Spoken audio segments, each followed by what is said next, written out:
ये मुलाकात सियांग मी और युनहो को मिले जुले जज्बातों में छोड़ देती है। अगले दिन पिल्सू और योंग सूक एक और मिशन पर निकलते हैं, बच्चे की मां की तस्वीर ढूंढने। तस्वीर मिलते ही योंग सूक उसे अपने दोस्त की ऐप फ्रेंड फाइंडर 24/7 पर अपलोड करता है। जब वो जाने लगते हैं, जंग सूक गलती से एक औरत के टखने में मोच करवा देता है। पिल्सू मजबूरी में उसकी जगह डांस टीचर बन जाता है। वो अपनी अनपेक्षित प्रतिभा से क्लास को मोह लेता है और साथ में जंग सूक की ऐप का प्रचार भी करता है। जंग सूक इसका आभारी है। ऐप की वजह से लड़के की मां की ढेर सारी तस्वीरें आती हैं। जंग सूक की बनाई ऐप मशहूर हो जाती है। लड़का अपनी मां की तस्वीरें देखकर रो पड़ता है और अपने पिता को गले लगाता है। ये पहली बार है जब उसने अपनी मां को देखा। पिल्सू घर लौटता है मैनियम से आखिरी कोलैटरल के बारे में पूछने, लेकिन वो कहीं नहीं मिलती। वो बेसमेंट चेक करता है पर वो वहां भी नहीं। ऊपर आते वक्त उसे शियांग मी देख लेती है। उसे शक होता है कि पिल्सू कुछ छिपा रहा है, क्योंकि मैनियम ने बेसमेंट में जाने की मनाही की थी। शियांग मी को लगता है कि पिल्सू कुछ गड़बड़ कर रहा है। पिल्सू मासूमियत का नाटक करता है, कहता है कि वो बस उत्सुकता में बेसमेंट गया था। वहां एक ताला लगा कमरा है, लेकिन उसे नहीं पता कि उसमें क्या है। शियांग मी शक के बावजूद बात छोड़ देती है। इधर योंग सूक मैनियम के आखिरी कोलैटरल का इंतजार करते हुए अपनी फ्रेंड फाइंडर 24/7 ऐप पर काम करता है। अपने दोस्त के जाने के बाद उसे दो नए पार्टनर मिलते हैं, हायन सू और स्विल की। ऐप के जरिए वो एक टीम बनाते हैं जिसका मकसद वीसी जेनी का फंडिंग प्रोजेक्ट हासिल करना है। उन्हें रणनीति बनाने के लिए शांत जगह चाहिए। जंगूक पिल्सू की चिकन शॉप चुनता है, एक उदास लेकिन प्रैक्टिकल फैसला। वो एक डील सुझाता है, सुबह की घंटों में शॉप इस्तेमाल करने के बदले जुंगपियो को ट्यूशन की सुविधा। पिल्सू फटाफट मान जाता है। मीटिंग शुरू होती है, लेकिन सब चुप हैं। कॉन्टेस्ट के नियम पढ़ने के बाद सब सोच में पड़ जाते हैं। पहली शर्त है 50,000 रजिस्टर्ड यूजर्स। फ्रेंड फाइंडर 24/7 के पास सिर्फ 28 हैं। जंगूक परेशान है। पिल्सू सुझाव देता है कि 2002 वर्ल्ड कप का माहौल दोबारा बनाया जाए, चिकन, बियर और दोस्ती की रात। वो कहता है कि इससे ऐप के यूजर्स और शॉप की बिक्री दोनों बढ़ेंगे। जंगूक इसे शॉप के लिए फायदेमंद मानकर खारिज कर देता है, लेकिन सोल की को ये आइडिया पसंद आता है। वो ऑनलाइन 2002 वर्ल्ड कप की भावना को फिर से जीने का पोस्ट डालती है। पोस्ट वायरल हो जाता है। 2 दिन बाद पिल्सू की चिकन शॉप में इवेंट होता है। एक दिन में 100 लोग साइन अप करते हैं। पिल्सू खुशी से फूला नहीं समाता। वो मुनाफे का महीना देख रहा है। शॉप को फुटबॉल थीम से सजाया जाता है। इवेंट का दिन आता है। शॉप गुलजार है। ऐसा माहौल सालों बाद देखने को मिला। हर कोई 2002 वर्ल्ड कप की नॉस्टैल्जिया में डूबा है। शियांग मी वर्क के बाद इवेंट में शामिल होती है और अचानक युनहो से टकराती है। उनकी बातचीत पुरानी मुलाकात के बाद अजीब हो जाती है। इवेंट के दौरान जंग सूक अपनी मां की याद में भावुक हो जाता है, क्योंकि 2002 वर्ल्ड कप के वक्त उसने अपनी मां को खोया था। पिल्सू उसे तसल्ली देता है। तभी जंग सूक हंस पड़ता है। वो फ्रेंड फाइंडर 24/7 पर एक फोटो देखता है जिसमें पिल्सू 2002 वर्ल्ड कप में पैंट को सिर पर लपेटे नाच रहा है। ये फोटो वायरल हो जाती है और ऐप के यूजर्स 50,000 पार कर जाते हैं। पिल्सू रातों रात स्टार बन जाता है और नौजवान उसकी दुकान पर फोटो खिंचाने आते हैं। धंधा जोर पकड़ता है। जब भीड़ कम होती है, पिल्सू आराम करने बैठता है और जुनपियो की दोस्त से मिलता है। वो बताती है कि जुनपियो स्कूल छोड़कर हिप हॉप प्रैक्टिस कर रहा है। पिल्सू अपने बेटे को दुकान पर बुलाता है। वो उसे डांटना चाहता है, पर उसकी पैशन देखकर चुप रह जाता है। वो उसे सियांग मी की मेहनत याद दिलाता है, जो डिपार्टमेंट स्टोर में एक्स्ट्रा शिफ्ट करती है। जुनपियो गिल्ट में रो पड़ता है और कहता है, तुम हमेशा मम्मी का साथ देते हो, मेरा नहीं। पिल्सू को लगता है कि वो एक बाप के तौर पर नाकाम रहा। पिल्सू सियांग मी से इस बारे में बात करना चाहता है, लेकिन उसे डर है कि वो जुनपियो के हिप हॉप पर रोक लगा देगी। अगले दिन मरिम की गैर मौजूदगी से पिल्सू बेचैन हो जाता है। वो बेसमेंट में आखिरी कोलैटरल ढूंढता है और एक लॉक रूम में पुराना सेल फोन पाता है। वो उसे जंग सूक को दिखाने जाता है, पर वो प्रोजेक्ट ए की तैयारी में व्यस्त है। पिल्सू एक इलेक्ट्रॉनिक स्टोर पर फोन का चार्जर लेने जाता है, लेकिन वो बहुत पुराना है। दुकानदार नया चार्जर ऑर्डर करने को कहता है। तभी पिलसू को पुलिस स्टेशन से फोन आता है। जुनपियो एक फाइट में फंस गया क्योंकि उसने अपनी दोस्त आन्या को परेशान होते देखा और बात बढ़ गई। सियांगमी भी स्टेशन पहुंचती है। घर लौटकर माहौल तनावपूर्ण है। जुनपियो और सियांगमी की बहस होती है। जुनपियो अपनी बगावत में कुछ कह देता है जो उसके माँ बाप को सन्न कर देता है। सियांगमी अपने बेटे को डांट न पाने की वजह से पिलसू को दोष देती है। पिलसू बीच में फंस जाता है। अगर वो अपने बेटे का साथ देगा तो सियांगमी नाराज होगी, पर जुनपियो अपनी पैशन की बात करता है। इस बार पिलसू अपने बेटे का साथ देता है। सियांगमी का दिल टूट जाता है और वो घर छोड़कर चली जाती है। पिलसू ठंड में उसकी तलाश करता है। युनहो उसे शांत करता है। सियांगमी खुद को संभाल कर चली जाती है और पिलसू से टकराती है। पिलसू अपनी जैकेट उस पर डाल देता है। सियांगमी रात को सो नहीं पाती और अपनी पेरेंटिंग पर सवाल उठाती है। वो चुपके से जुनपियो के डांस स्टूडियो जाती है और उसकी खुशी देखकर भावुक हो जाती है। इधर जंग सूक की टीम को कर्मचारियों की कमी की वजह से पिलसू को सीईओ बनना पड़ता है। वो थोड़ा अजीब महसूस करता है, पर जंग सूक फ्रेंड फाइंडर 24/7 की ताकत दिखाता है। पिलसू दुकान लौटता है और इलेक्ट्रॉनिक स्टोर के मालिक से मिलता है। फोन का नया चार्जर मिल जाता है। पिलसू फोन के कॉन्टैक्ट्स चेक करता है और पता चलता है कि मालिक सोजुन ने आत्महत्या कर ली थी। उसके बेटे का कोई अता पता नहीं। सियांगमी फिर से जुनपियो के डांस स्टूडियो जाती है और वहां आन्या से मिलती है। आन्या बताती है कि उसने अपने माँ बाप से 3 साल तक टॉप ग्रेड्स लाने की डील की थी ताकि उसे अपनी पैशन के लिए 3 साल की आजादी मिले। जुनपियो ये सुनता है और अपनी माँ से माफी मांगता है। वादा करता है कि वो स्कूल नहीं छोड़ेगा। सियांगमी मान जाती है और उसे अपनी पैशन फॉलो करने देती है। दोनों गले मिलते हैं। इधर पिलसू को स्टाइलिश मम्मियों से युनहो और सियांगमी के कनेक्शन की बात पता चलती है। दुकान पर वो युनहो की कहानियां याद करता है और तभी युनहो आ धमकता है। वो मानता है कि सियांगमी उसकी पुरानी क्लासमेट है। पिलसू को थोड़ा जलन होती है और वो युनहो को अपने घर बुलाता है ताकि ये दिखा सके कि असली पति कौन है। लेकिन फिर उसे याद आता है कि उसने सियांगमी से पूछा ही नहीं। सियांगमी को न्योता सुनकर हैरानी होती है, लेकिन पिलसू के स्टाइलिश मॉम्स को भी बुलाने के सुझाव पर वो मान जाती है।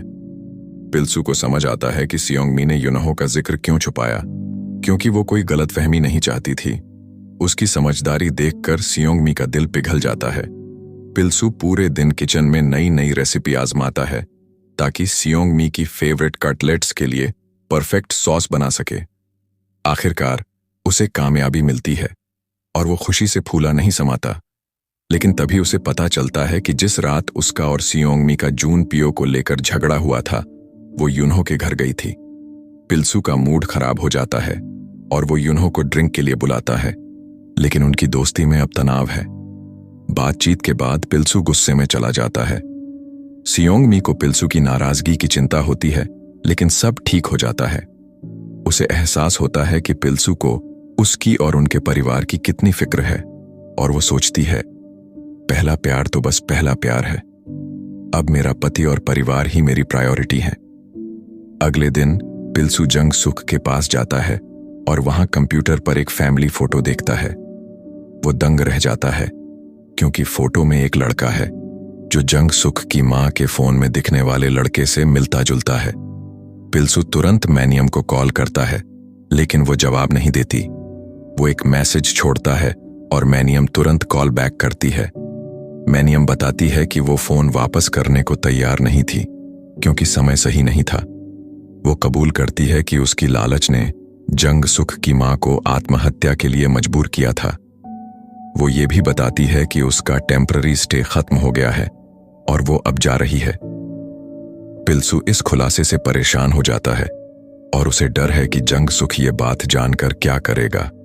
उसे नहीं पता कि जंग सुख ठीक पीछे खड़ा है, उसे सरप्राइज करने वाला था।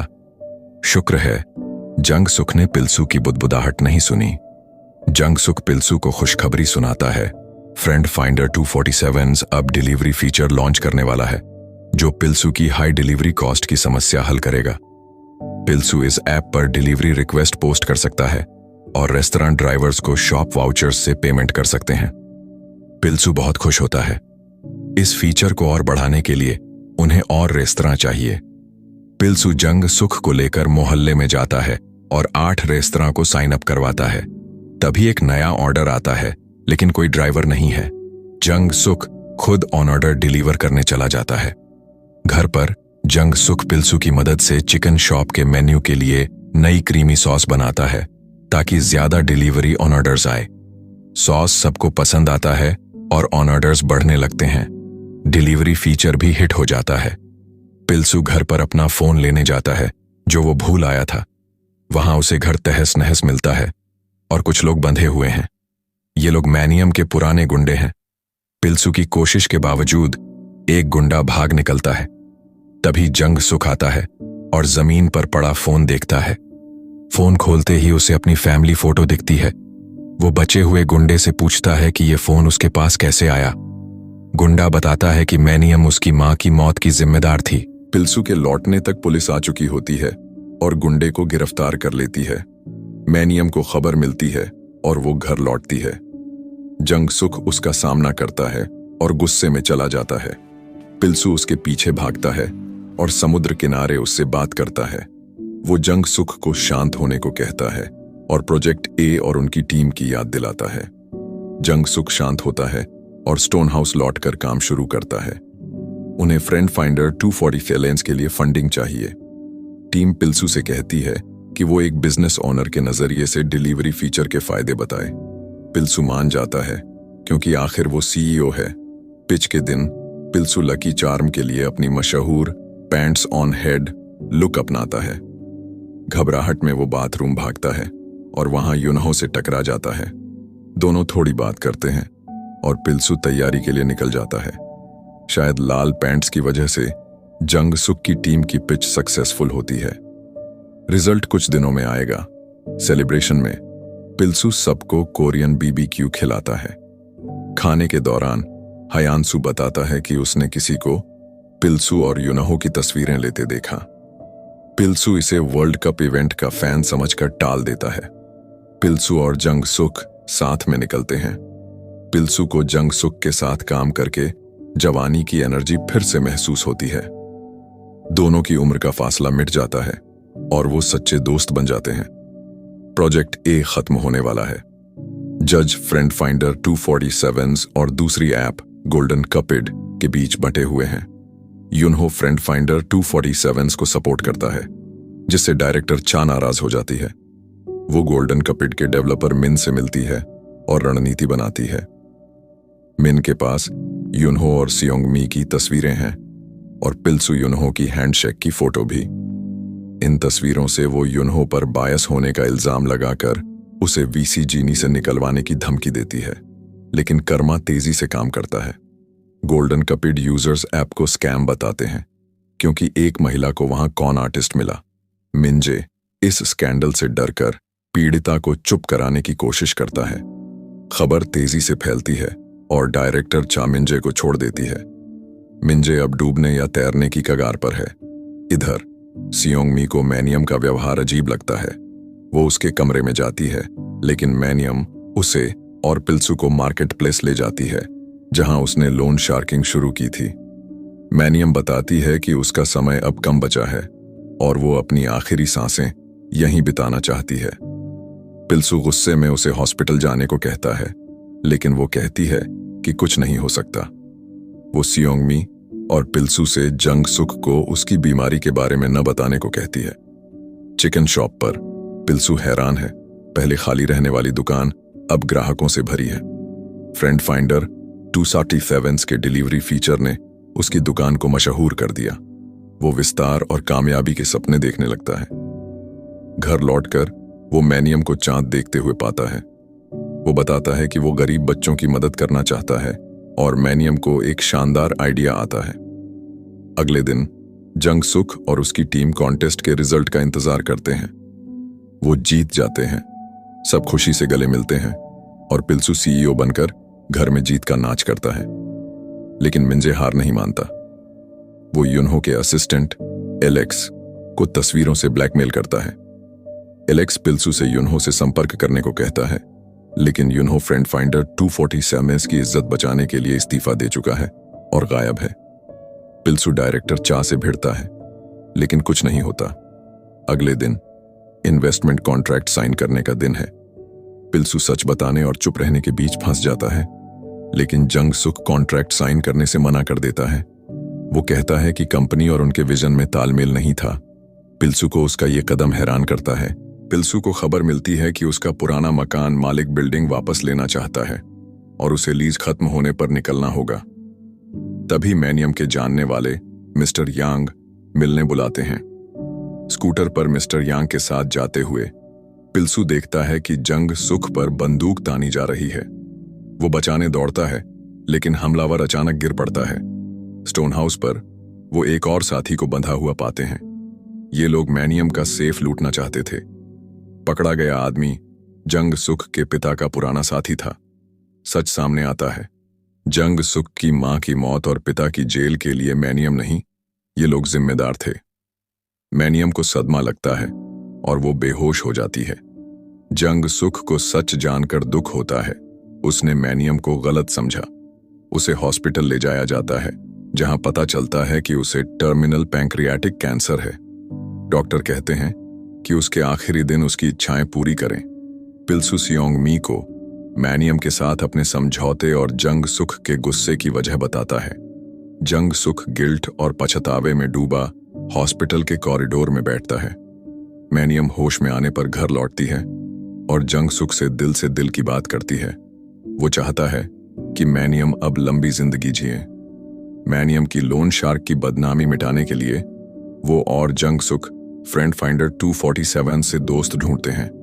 सियोंग मी स्टाइलिश मॉम्स को बुलाती है और स्टोन हाउस हंसी खुशी से भर जाता है। मैनियम अब मोहल्ले की दोस्ताना चेहरा बन जाती है। ये देखकर उसकी आंखें भर आती हैं, लेकिन दुखद रूप से मैनियम अपनी बीमारी से हार जाती है और गुजर जाती है। पिल्सू का परिवार और जंग सुख उसका शोक मनाते हैं। मैनियम की वसीयत में वो अपनी संपत्ति पिल्सू और जंग सुख को सौंपती है। उसने पिल्सू की चिकन शॉप भी खरीद ली थी ताकि वो गरीब बच्चों को खाना खिलाए। पिल्सू इतनी संपत्ति से हैरान युनहो की सलाह लेता है। वो मैनियम फाउंडेशन बनाते हैं, जो गरीब बच्चों और नए उद्यमियों की मदद करता है। जंग सुख का फ्रेंड फाइंडर 247 फलता फूलता है और पिल्सू की चिकन शॉप भी दूसरी ब्रांच खोलती है, भविष्य में और भी प्लान के साथ। फिल्म सबके खुशी और संतुष्टि के साथ खत्म होती है।